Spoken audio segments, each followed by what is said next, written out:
विद्यार्थी मित्रांनो, आज आपण मॅथ्स 2 चॅप्टर 1 सिमिलॅरिटी हे चॅप्टर शिकणार आहोत. त्या चॅप्टरमधील काही कन्सेप्ट आधारित काही एक्झाम्पल आपण पाहणार आहोत. त्या चॅप्टरमधील प्रॅक्टिस सेट 1.2 आपण पाहूया. Example number 5. मी एक्झाम्पल नंबर 5 हे पुस्तकामध्ये वाचतो, त्याप्रमाणे तुम्ही लक्ष द्यायचं आहे. In trapezium ABCD, side AB parallel side PQ, parallel side DC, AP is equal to 15, PD is equal to 12, QC is equal to 14, find BQ. उदाहरण वाचल्यानंतर आपल्याला 3 गोष्टी लक्षात घ्यायच्या आहे. पहिली गोष्ट म्हणजे त्या उदाहरणामध्ये आपल्याला काय दिलं आहे. दुसरी गोष्ट, त्या उदाहरणामध्ये आपल्याला काय सोडवायला सांगितलं आहे. आणि तिसरी गोष्ट, ते उदाहरण आपण कसं सोडवणार आहोत. ह्या 3 गोष्टींचा आपण विचार करणार आहोत. आपल्याला उदाहरणामध्ये काय दिलं ते पहिल्यांदा पाहूया. ट्रेपेझियम ABCD मध्ये side AB parallel side PQ parallel side DC, AP is equal to 15, PD is equal to 12, QC is equal to 14 हे दिलेलं आहे. आणि आपल्याला BQ फाइंड करायला सांगितलं आहे.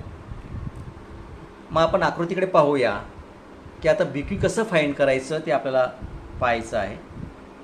ट्रेपेझियम ABCD मध्ये साइड AB पॅरल साइड PQ पॅरल side DC and there are 2 transversal is there. त्या ठिकाणी 2 ट्रान्सव्हर्सल सुद्धा आहेत. या ठिकाणी आपण प्रॉपर्टीचा वापर करणार आहोत. द प्रॉपर्टी ऑफ 3 पॅरल लाईन अँड देअर ट्रान्सव्हर्सल्स. या प्रॉपर्टीच्या आधारे आपण हे उदाहरण सोडवणार आहोत. मग पाहूया solution. Side AB parallel side PQ parallel side DC. Therefore, by the property of 3 parallel lines and their transversal. या ठिकाणी आपल्याला रेशो कशा प्रकारे घेता येईल ते पाहूया. AP upon PD is equal to BQ upon QC. Therefore, AP upon PD is equal to BQ upon QC. Therefore, आपण यांच्या व्हॅल्यू पुट करणार आहोत. Therefore, 15 upon 12 is equal to BQ upon 14. या ठिकाणी क्रॉस मल्टिप्लिकेशन करणार आहोत आपण. Therefore, BQ into 12 is equal to 15 into 14. Therefore, BQ is equal to 15 into 14 divided by 12. या ठिकाणी 15 आणि 12 हे 3च्या टेबलमध्ये आहे. 3ने डिवाइड होतं आहे. 3 5 जा आणि 3 4 जा. इथे 4 आणि 14 हे 2च्या टेबलमध्ये आहेत. 2 7 जा आणि 2 2 जा. Therefore, BQ is equal to 5 into 7 divided by 2. Therefore, BQ is equal to 7 5 35 divided by 2. Therefore, आता 2ने या 35 ला डिवाइड करायचं आहे. Therefore, BQ is equal to 17.5 unit. या ठिकाणी आपण BQ ची व्हॅल्यू फाइंड केली आहे. हे तुम्हाला सर्वांना समजलं का BQ ची व्हॅल्यू कशी फाइंड केली आहे. या ठिकाणी आपण संपूर्ण उदाहरण या प्रॉपर्टीच्या आधारे सोडवलं आहे आणि त्या प्रॉपर्टीच्या आधारे आपण BQ ची व्हॅल्यू काढलेली आहे. Okay, next. प्रॅक्टिस सेट 1.2 मधील एक्झाम्पल नंबर 3 पाहूया. मी एक्झाम्पल वाचतोय, त्याकडे तुम्ही सर्वांनी लक्ष द्यायचं आहे.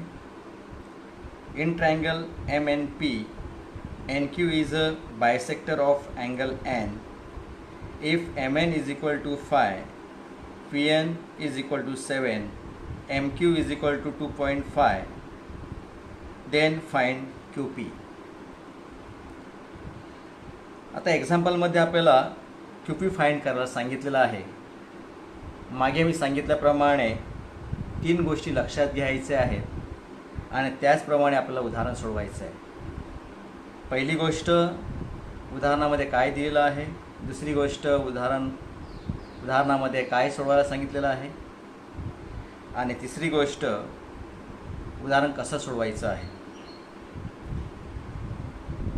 या ठिकाणी दिलेली गोष्टी तुम्हाला मी सांगितल्या आहेत आणि आकृतीमध्ये सुद्धा दाखवले आहेत की MQ is equal to 2.5, MN is equal to 5 and PN is equal to 7 दिलेलं आहे.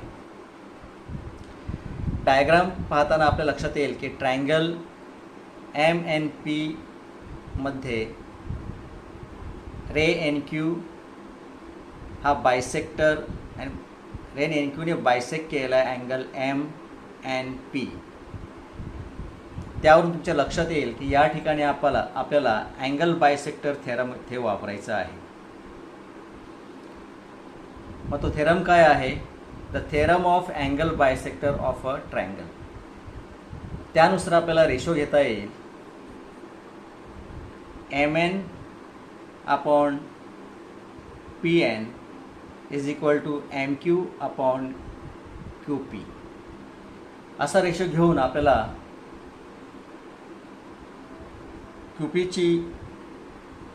QP फाइंड करायचं आहे.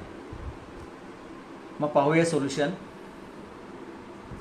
In triangle MNP ray NQ bisects angle MNP. Therefore, by the theorem of angle bisector of a triangle, या थेरमचा वापर करून आपण ratio घेतलेला आहे. Therefore, MN upon NP is equal to MQ upon QP. या ठिकाणी सर्वांची किंमत आपण त्या ठिकाणी पुट करणार आहोत. Therefore, 5 upon 7 is equal to 2.5 upon QP. Therefore, या ठिकाणी क्रॉस मल्टिप्लिकेशन करणार आहोत. 5 into QP is equal to 7 into 2.5. Therefore, QP is equal to 2.5 into 7 divided by 5. ह्या 5ने 2.5 ला डिवाइड करायचं आहे. डिवाइड केल्यानंतर 0.5 आपल्याला येईल तिकडे. Therefore, QP is equal to 0.5 into 7. Therefore, QP is equal to 3.5 unit. या ठिकाणी 0.5 into 7 केल्यानंतर त्यांची QPची व्हॅल्यू येईल 3.5 युनिट. या ठिकाणी आपण QPची व्हॅल्यू फाइंड केलेली आहे 3.5 युनिट. आपला आन्सर आलेला आहे. सर्वांना समजलं हे आन्सर कसं आलं, QP कसा फाइंड केला तो. या ठिकाणी आपण साधा सोपं म्हणजे अँगल बायसेक्टर थेरम वापरून हे उदाहरण सोडवलेलं आहे. सर्वांना समजलं हे उदाहरण? ठीक आहे. नेक्स्ट. चला विद्यार्थी मित्रांनो, आज आपण मजेशीर मॅथ्स शिकणार आहोत. Practice set 1.2 example number 2.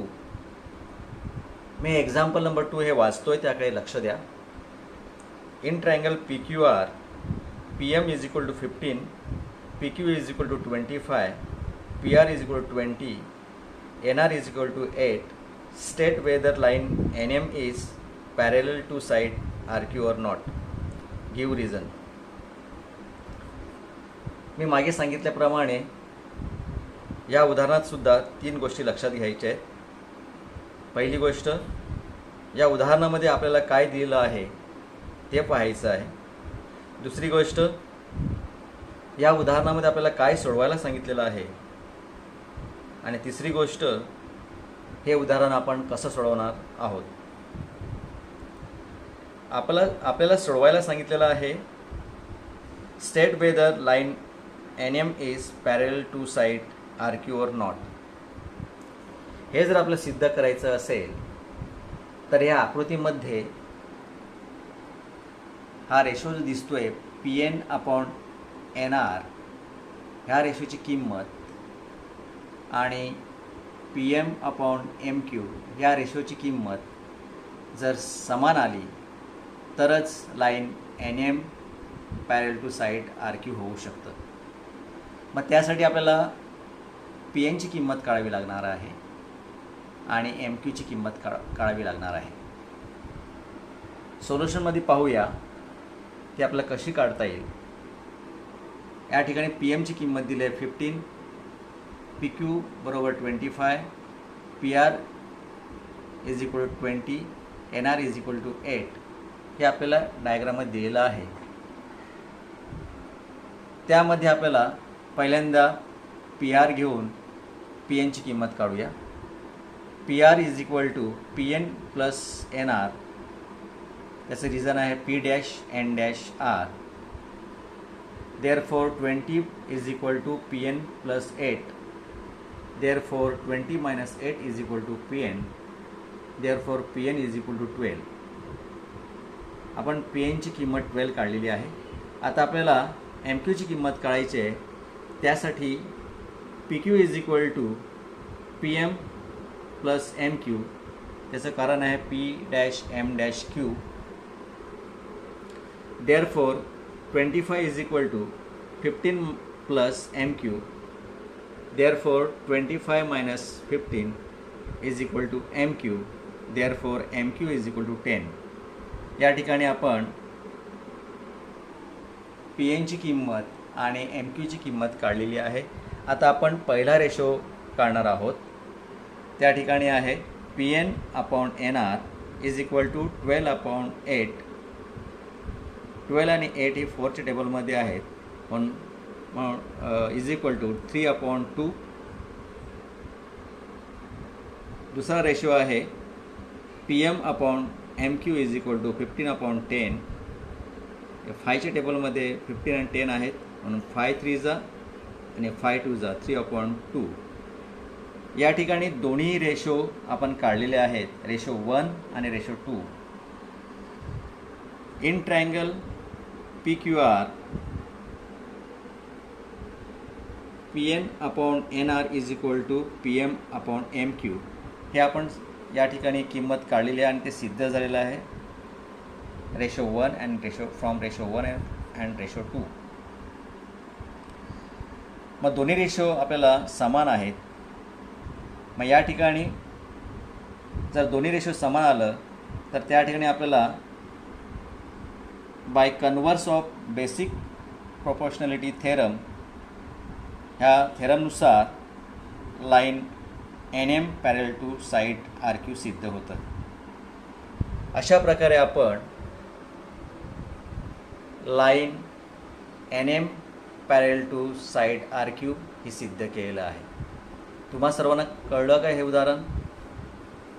आणि जर कळलं नसेल, काही अडचण असेल तर मला नक्कीच तुम्ही कॉन्टॅक्ट करा. धन्यवाद.